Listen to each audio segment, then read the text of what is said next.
Hey everyone, happy Monday, and thank you for joining us for this special live stream that we're doing today to discuss the CFTC's latest crackdown on DeFi. We're joined by Will Warren, co founder and co CEO of ZeroX, and Ashley Ebersole, general counsel at ZeroX, and of course, Owen Furnau, our staff reporter. And I'm YYC Trader, your head of news. So ZeroX's Matcha aggregator was one of the projects targeted specifically by the CFTC. So we're glad to have Will and Ashley on the show to tell us what happened and what this action could potentially mean for DeFi moving forward. So let's dive straight in, start at the beginning. When did the CFTC first get in touch with you guys? You said in a tweet that you've engaged in discussions with them. Sure. Well, first, I just want to say thank you for having us on today.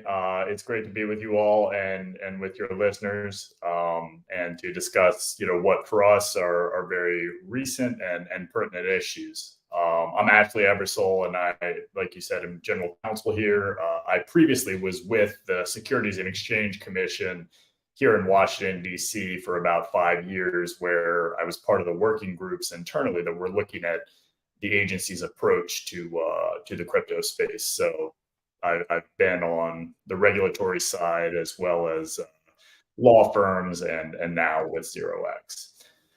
So regarding your question, the CFTC had reached out to us earlier this year, and their focus was exactly as last week's order described, leverage tokens that U.S. users could potentially trade via our Matcha platform.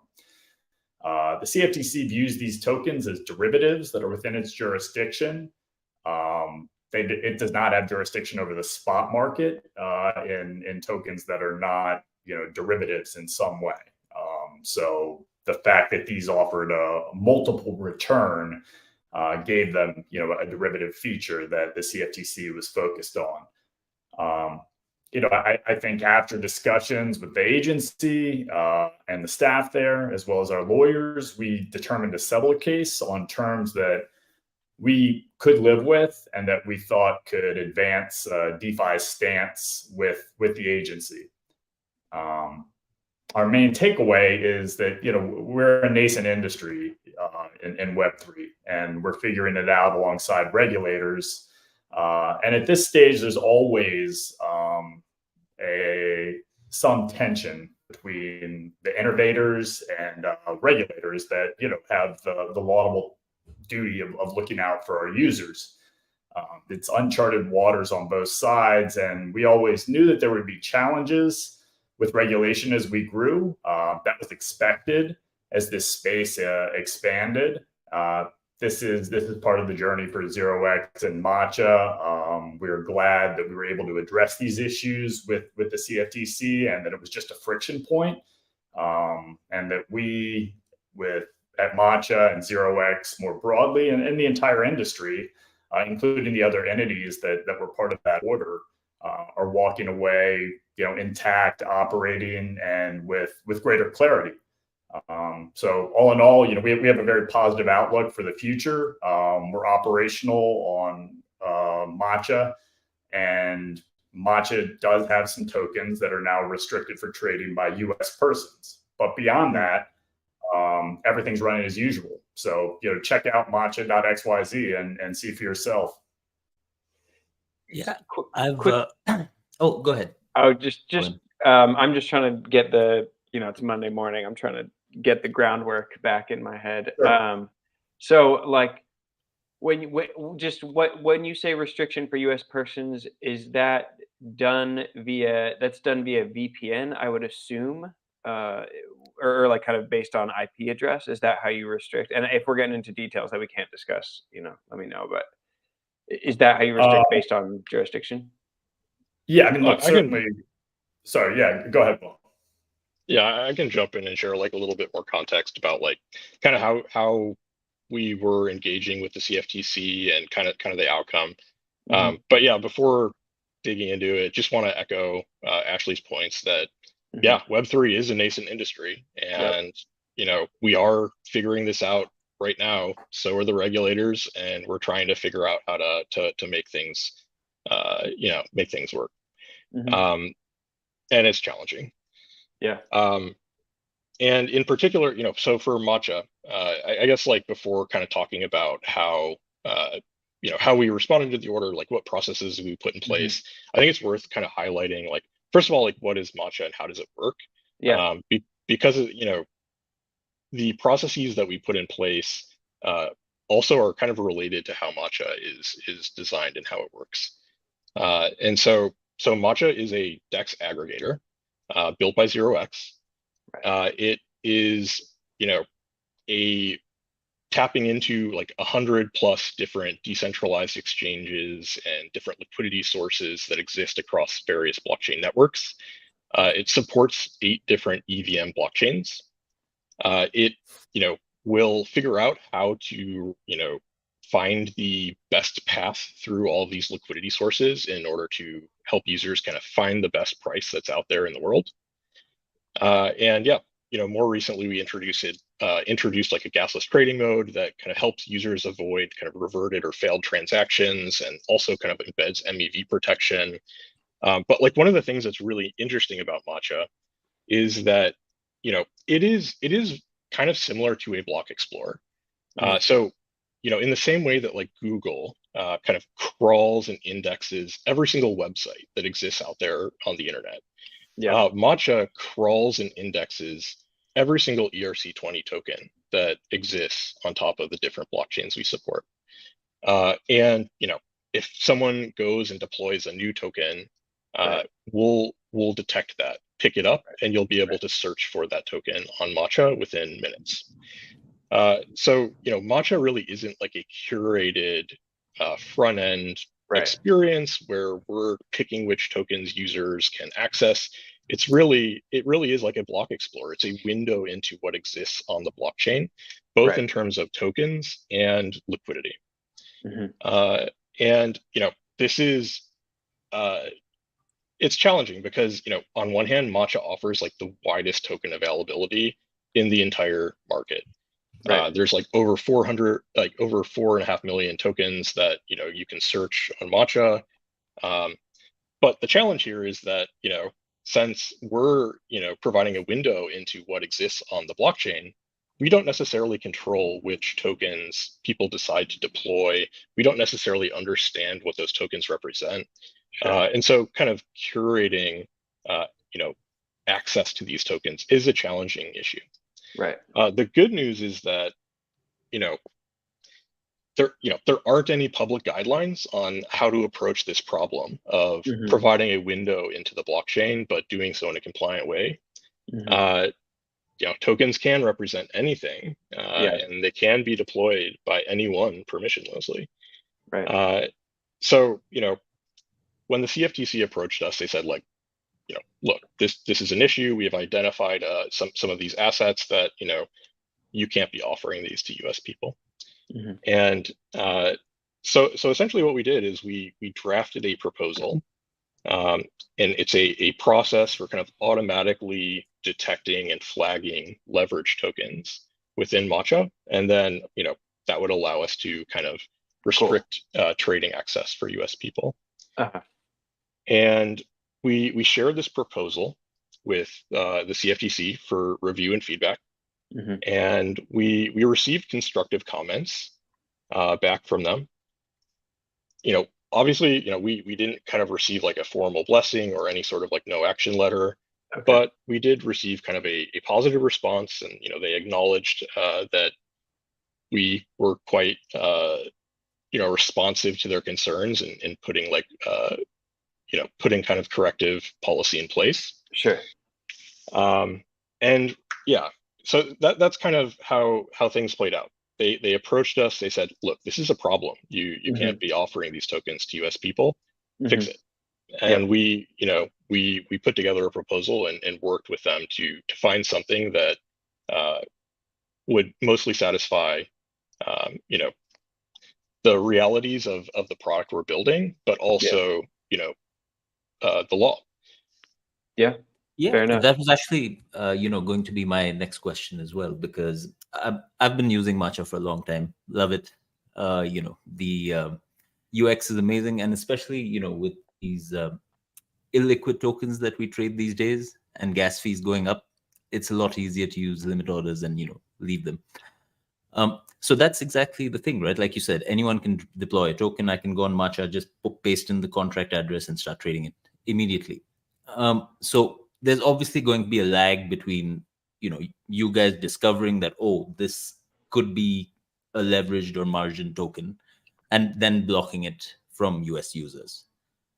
Right. So was there some kind of discussion with the CFTC on that? Do they understand that distinction? I know that some of them do, because we had like the dissenting opinion from one of the commissioners, right, who basically said that the CFTC wants DeFi to register as, what was it, swap execution facilities and DCMs, FCMs. These are all designations that are meant for centralized companies, right? Like these regulations were written probably decades ago. So is there even a path to kind of compliance, with these laws, or does that raise like open up a whole different can of worms? Well, so I think that's actually, I'll let you hop in a sec, but I think that's part of the challenge that we've attempted to address. Like there really are no public guidelines, or there isn't a instruction manual for us to go and look at in terms of how we kind of address this issue. The good news is that by the end of our conversations with the CFTC, it was clear they understand how Matcha works. They understand the issues we face as a platform that can't manually kind of evaluate the legal status of millions of ERC20 tokens. Like they understand those realities. In terms of how can the DeFi space be compliant? I think the answer is, yeah, we're going to have to engage with regulators and find a way to do so. And right now we're trying to figure out a way to share the process we put in place for Matcha, or at least perhaps like the principles behind that process.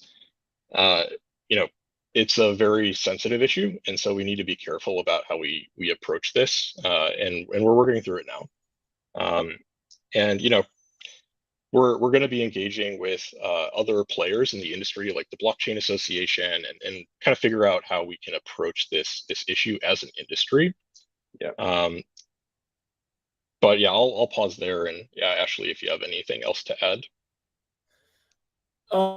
Yeah, I think the choice that we had, which really wasn't a choice, for how to move forward as a result of this order is, in order to trade derivative tokens, or to permit trading in derivative tokens, as an exchange either needs to be regulated. You mentioned CEFs and some of the other types of regulated markets that the CFTC oversees, or we just have to block those tokens for US users. Obviously, to register with the CFTC as any of those entity types, a lot of requirements come with those registrations, including things like KYC, which are sort of an impossibility for DeFi entities.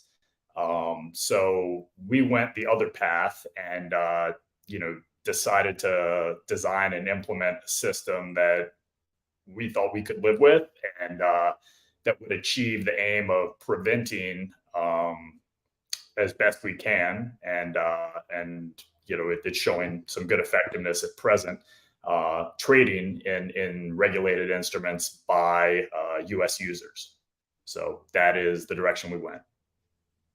Cool. Yeah, and to add to that too, some of the other kind of large players in the space have abandoned the US market completely, and completely blocked US people from accessing their product.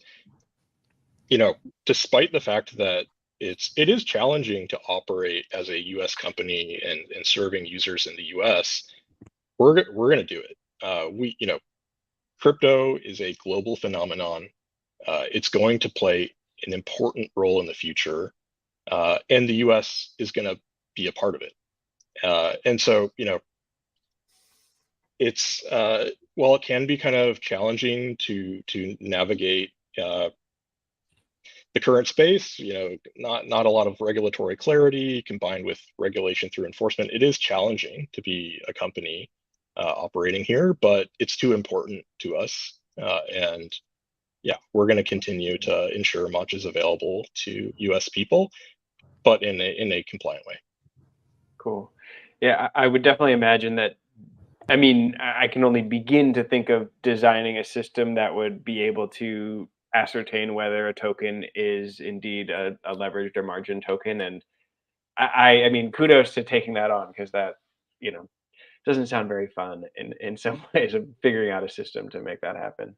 So moving on, I'm curious, because people did point out, and I thought so too, that, the Southern District of New York seemed to make a ruling somewhat contradictory to the CFTC's ruling, in that I think Judge Falia, I might be butchering her name, tossed out a case alleging that Uniswap was facilitating scam tokens trading, but they were saying, no, Uniswap is just an interface, and they actually don't know who's issuing these tokens, so they can't necessarily they don't know who's trading these tokens, so they shouldn't be held liable. I mean, I'm sure there's a lot of there's a legal framework in which to assess all those claims, but maybe this is a question for you, Ashley, but is there kind of a clash there? Are these kind of issuances both possible, or is it just is it possible to kind of thread the needle legally to make both of those, like the CFTC's requirement and the the judge's order? Do those work together, or do we really need legal clarity to kind of make those rulings cohesive together?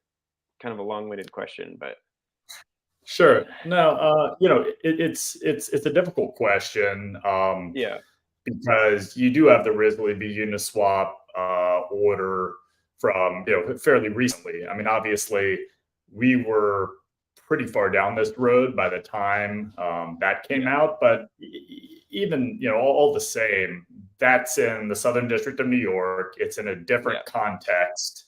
It's private class action litigation, albeit with allegations that brought the contact, that brought a similar context in terms of the mechanical workings that underlay it. But yeah, I guess suffice to say, this is, when you're in a context like this, you can either engage with a regulator and try to find a solution, or you don't, and you resist and you fight it. And if we were in that posture, yes, the Risley v. Uniswap would have possibly been helpful to us. Obviously, with all the caveats that come with it's in the Southern District of New York, and it technically only applies in the Southern District of New York, that sort of thing. But we are not of the size or of the to be able to take on a fight like that. And I think that our core focus was getting through this and being able to continue with our core mission of serving our users. And we're happy we were able to do that with a framework, like I said, for compliance that we can live with. Cool.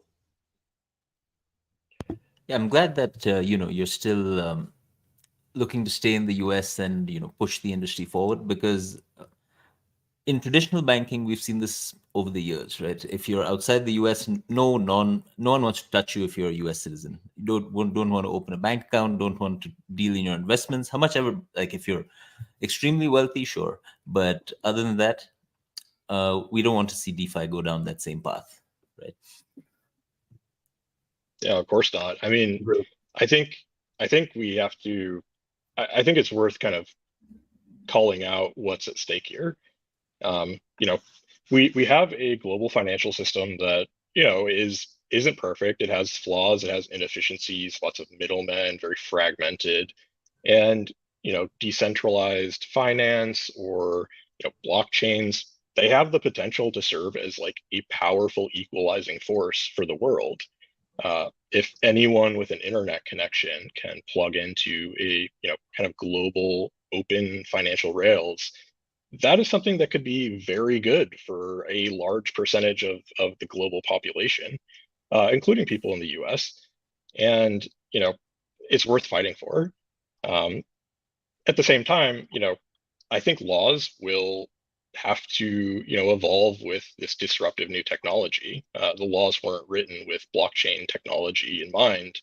And, you know, I'm sure they'll evolve as well, but it's going to be a process.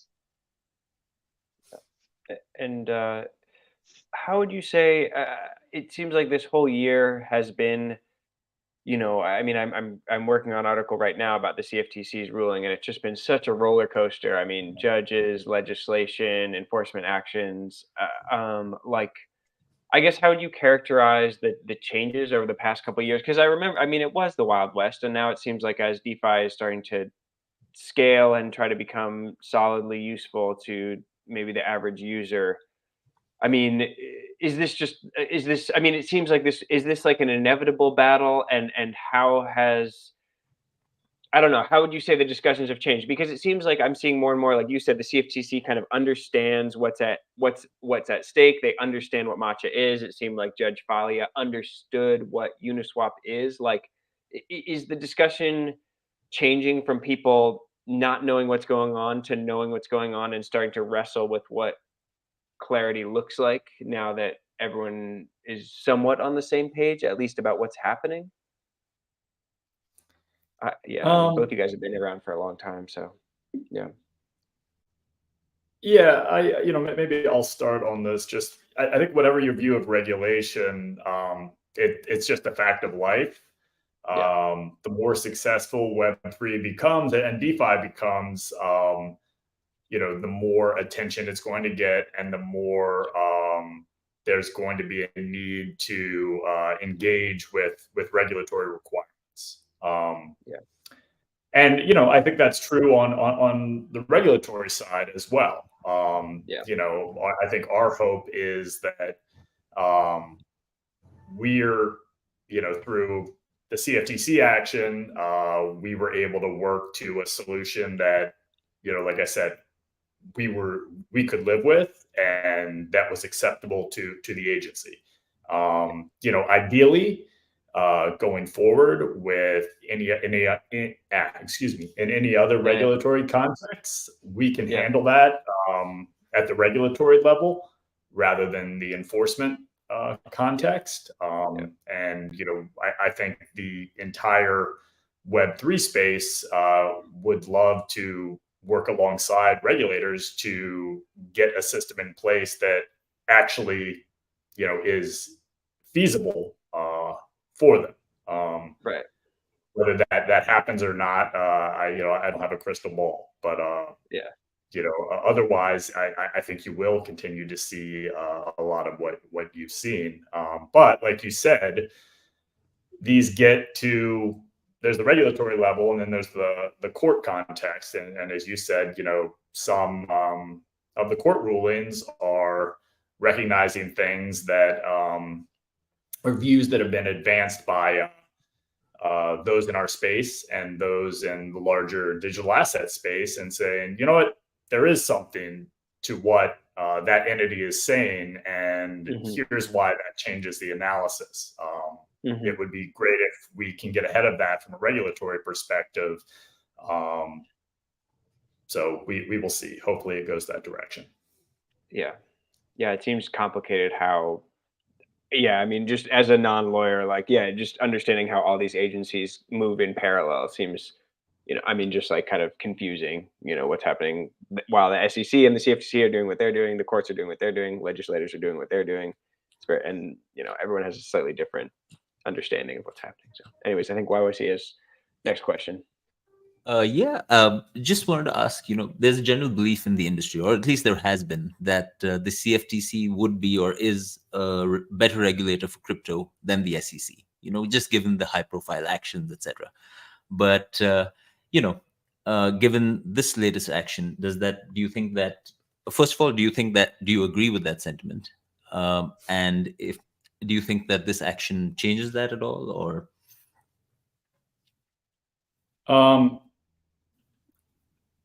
Let me quickly just say my piece, and then I think Will, has some good viewpoints on this, coming from the technical side as he does, and what we were able to see from the agency.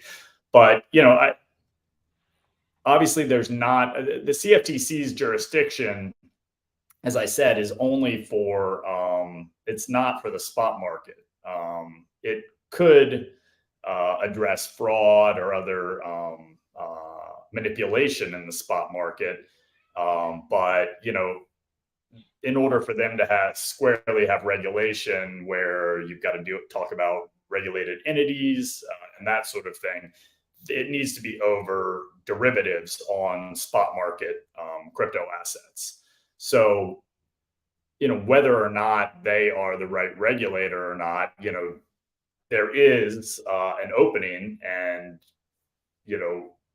for a regulator of the spot market, whether that's the SEC or CFTC.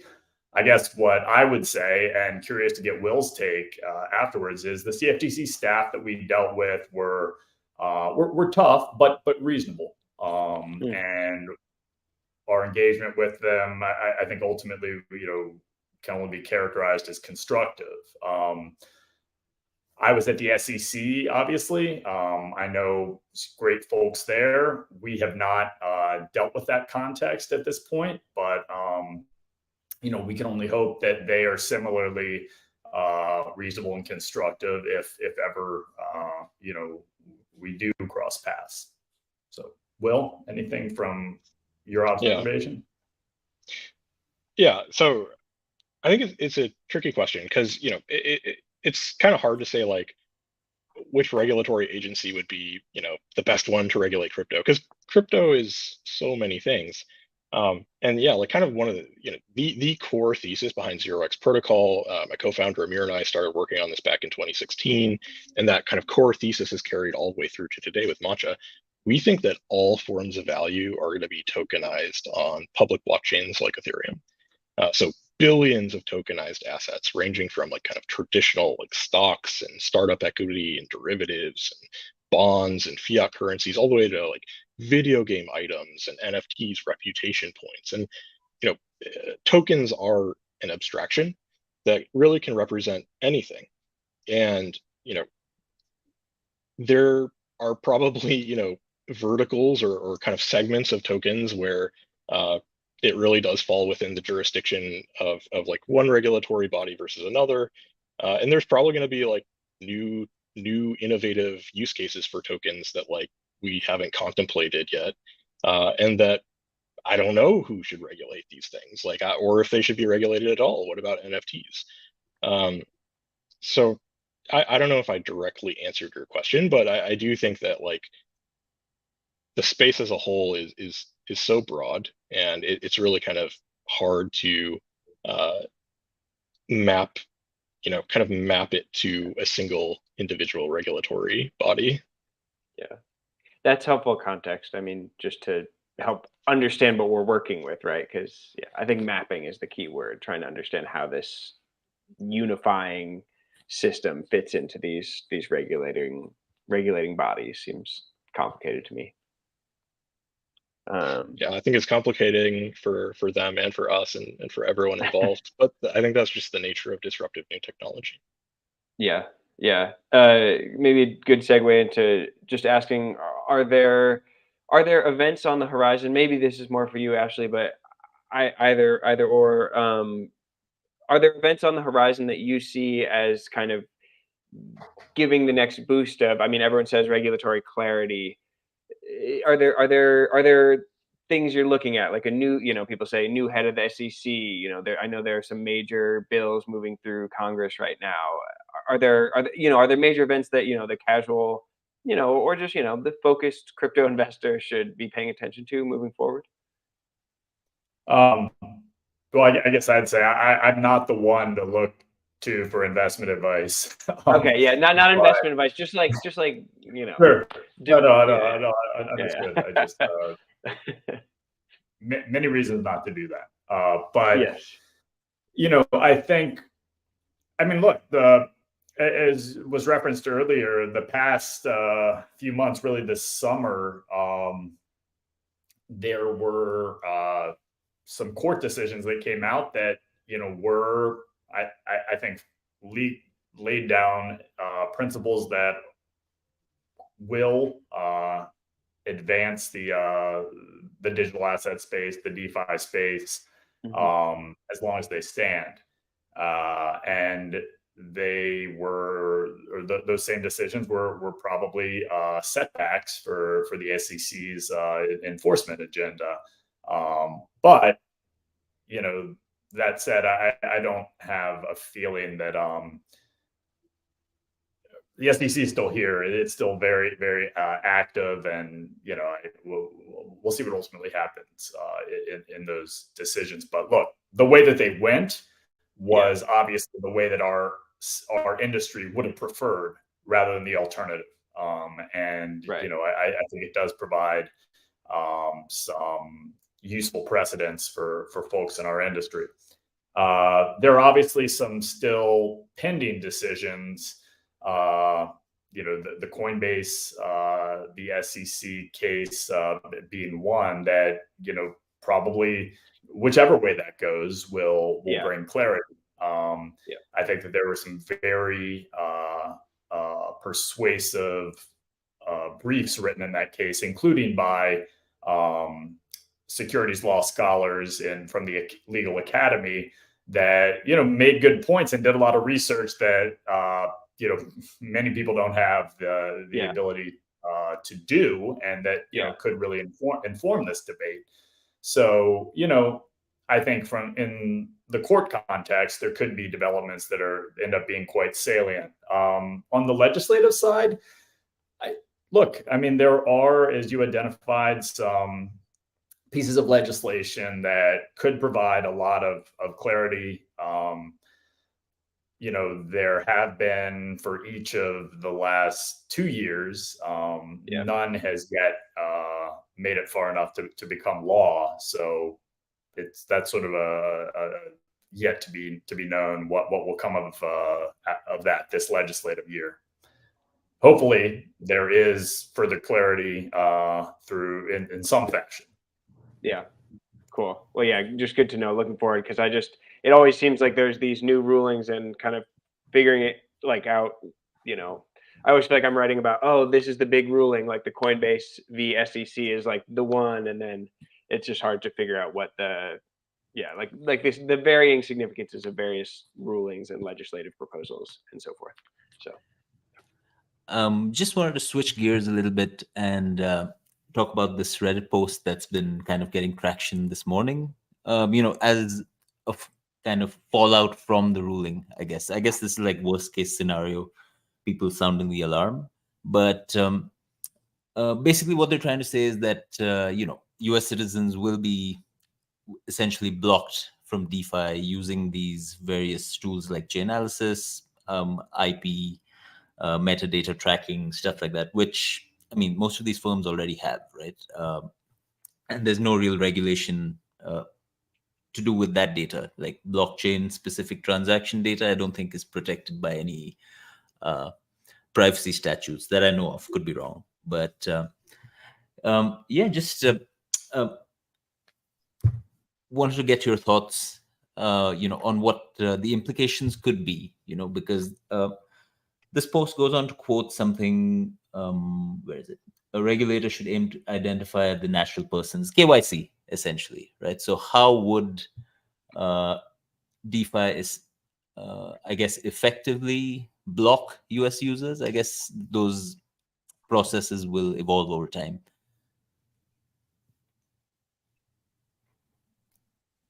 I think that's probably, reasonable, but Will would be better to speak to that from a technical perspective.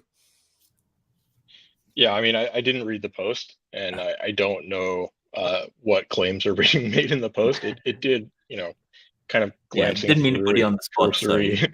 Yeah. It did seem like potentially, I do think that, folks, and maybe rightly so, when they see,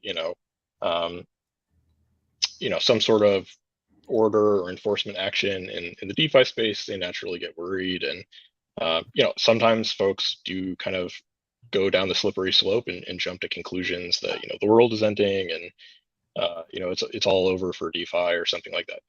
DeFi is not going anywhere. It's just going through its infancy. And, I'm not really sure the specific claims that, that Reddit post is making around kind of how to track or kind of ensure US people can't access specific tokens. But yeah, I mean, generally I would say go talk to a lawyer, go get some counsel and yeah. Yeah, I pulled up what I think you're referring to, and I also haven't, had a chance to read through and digest all of this, but part of it that I see is I think, look, I mean, this was a significant event. It was a significant event for our sector, the CFTC action against this. I'm referring to, and against two others in this space, and it was significant for us, certainly. I don't want to minimize that, but forecasts that the entire industry is about to be forced to do things and that sort of thing. I mean, again, the CFTC is a powerful agency, but its jurisdiction is only over derivative tokens at present. So, that is a slice of the overall market.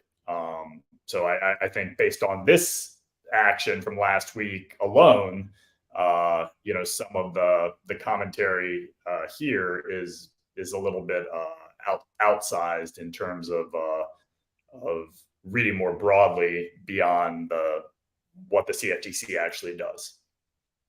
Yeah, and I'll also add to that, like, it kind of sounds like, yeah, I mean, we're not going anywhere. We're staying in the US. We're going to continue serving folks in the US to the best of our ability and in a compliant way. I know some folks look at this stuff, they pack up their bags or they consider moving jurisdictions. We're not doing that. We're going to continue to serve US people through Matcha until until something changes. And at the moment, we're quite comfortable with our current position. Cool. Because the tokens represent a pretty small portion of Matcha's trading volume, right? I think I saw it was like 0.01 are potential derivatives or something like that. Yeah, it was a very insignificant amount of usage. I think in the order they highlighted 4 specific leverage tokens, and frankly, it was kind of the first time I was even aware these things existed. Right. Right. And I don't really think these were kind of the tokens that people were coming to visit Matcha to find. Yeah. It is funny. I mean, there was that enforcement action against an NFT project a couple weeks ago, which also was kind of has anyone heard of them situation. So it's funny that some of these actions are catching these kind of edge cases or not core crypto use cases, but they're kind of, I mean, I think some of the nuances lost on social media about what they mean. And it's also interesting that, regulators are choosing to kind of, or, are finding fault with projects which aren't necessarily like, I think, core to the kind of focus of where crypto is going. So yeah, it's good not to conflate what's happening. Yeah. Switching gears a bit, I'd like to ask you guys about Matcha and what you guys have been building recently. I know you're running a campaign with DBank. That's just want to get an idea of what that is, because even DBank's been making a huge push with their L2 and the messaging system, and everyone's focused on FriendTech and Lens, but there are so many of these Web3 messaging tools that are popping up. So yeah, would love to hear more. Shoot, I'm aware of the DBank campaign, and I am aware of kind of the high level details, but I actually am not super sure about some of the lower level details of the DBank campaign or how it works. But it looks really interesting. And what do you think of SocialFi as a sector? I'm sure your feed, like most of ours, is just full of FriendTech, either keys or analysis on how this is the best farm ever, etc. So I have one comment on FriendTech. I neither like or dislike it, but I am irritated that they chose to not have keys represented as ERC20 tokens and instead chose to use a different abstraction that kind of locks users in. I think one of the amazing things about smart contract platforms is composability and interoperable building blocks. And I think it's a missed opportunity for FriendTech to create kind of an open ecosystem where kind of keys are tokens.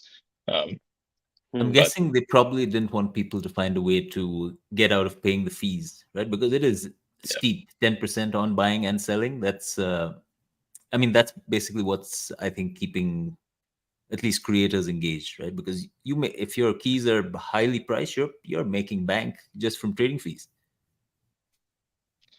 I guess so, yeah. No, but I feel you. It would have been nice to see ERC. I was talking to Lucas Vogelsong of Centrifuge doing the RWA work, and yeah, he said the same thing. He was like, "Man, ERC20s are the best thing crypto's got going." So I feel your pain. I understand that. So. All right. Well, we got any more questions? I'm good. I mean, in terms of regulation, I think we've covered everything we wanted to. What about you guys? Anything more you'd like to share before we wrap up? And thanks again for joining us and shedding light on this. Like you said, it is a big event for DeFi. Yeah, of course. Thank you for having us on. Yeah, I guess just want to re-emphasize that, crypto is a global phenomenon, and it is important that the US is able to participate. And, it's important to us that, Matcha remains a tool that is available.